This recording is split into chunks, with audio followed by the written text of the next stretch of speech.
MD and CEO of Metro Cash and Carry. Arvind, thanks so much for being with us this morning. How are you running the show amid the lockdown? How many of your stores are operational at the moment? How are you managing deliveries? So first of all, I would say that we fully endorse the decision of the Prime Minister to enforce a lockdown in the country. We believe it's the only way to tackle the corona outbreak in the country. And I will say that it has been a roller coaster ride. So till last Saturday, before the Janta curfew, we saw that the business was doing very well and our business was growing. But Monday, there was a lockdown already in force in almost 75 to 80 districts in the country. And after Tuesday, there was a lot of chaos. Wednesday was the first day of the lockdown. We have a lot of interesting learnings. There was, in a way, complete disruption.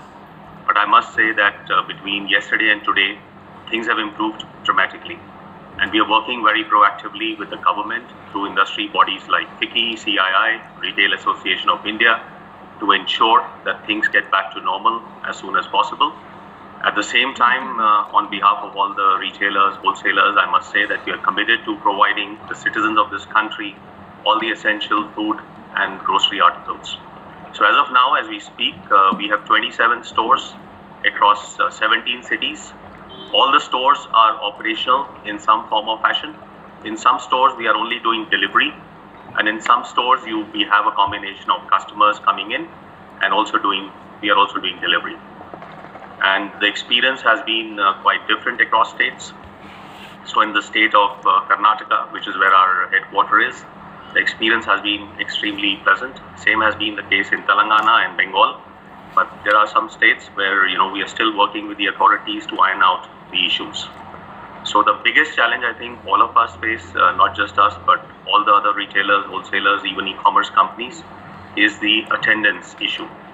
So on Wednesday, the attendance was about 15%, which is quite low. And you cannot run operations smoothly if you have only 15% of the staff showing up. Yesterday, the attendance numbers went up to about 25%. Today is even better at 35%.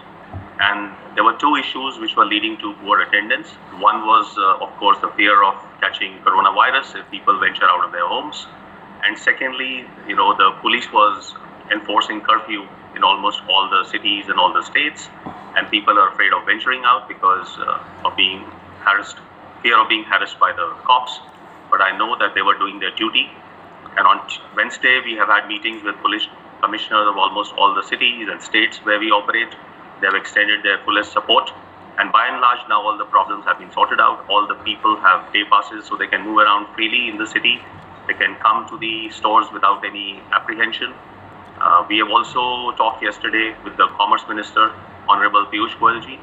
He has also allowed the authorities to issue passes to the kirana customers. I also want through your channel people to know that in India, if you look at the food and grocery system, 90% of the trade is still through the kirana. The modern trade is only 8 to 10%. So it's very important for the kirana stores to be operational in all the cities. They're also next door to all the big condominiums and the residential neighborhoods. So they play a very important that they're important. Okay. Just, Arvind, I'm just going to butt in there because we're turning down also to the RBI presser. You talked about different states and regions. Are any, more worse hit than others? And even on your own inventory front as well, are you, stocked up? Is there enough supply at the moment? That's a very good question. So right now, in our store, we have enough inventory for about 15 days for the essentials.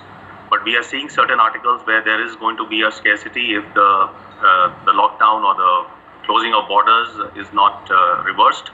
So this is in things like lentils or dal, which is an essential article. Every household consumes it, and even things like cooking oil. We are also running low on inventory of some of the snacking products like biscuits, water, beverages. This is because the truck movement has been restricted across state borders. Many of the states closed their borders starting Monday, and the trucks are stuck. Similarly, if you look at a very perishable item like fruits and vegetables, where you get daily supplies, sometimes multiple supplies on the same day, if there is a disruption in movement of trucks and delivery vehicles, it does lead to shortages. And as we speak, some of the articles like fruits and vegetables, some of the articles, the prices have gone up by 50 to 75%. So the sooner this thing is eased out, the better it is for everybody. Otherwise, the prices could go up, especially in fruits, vegetables, and commodities.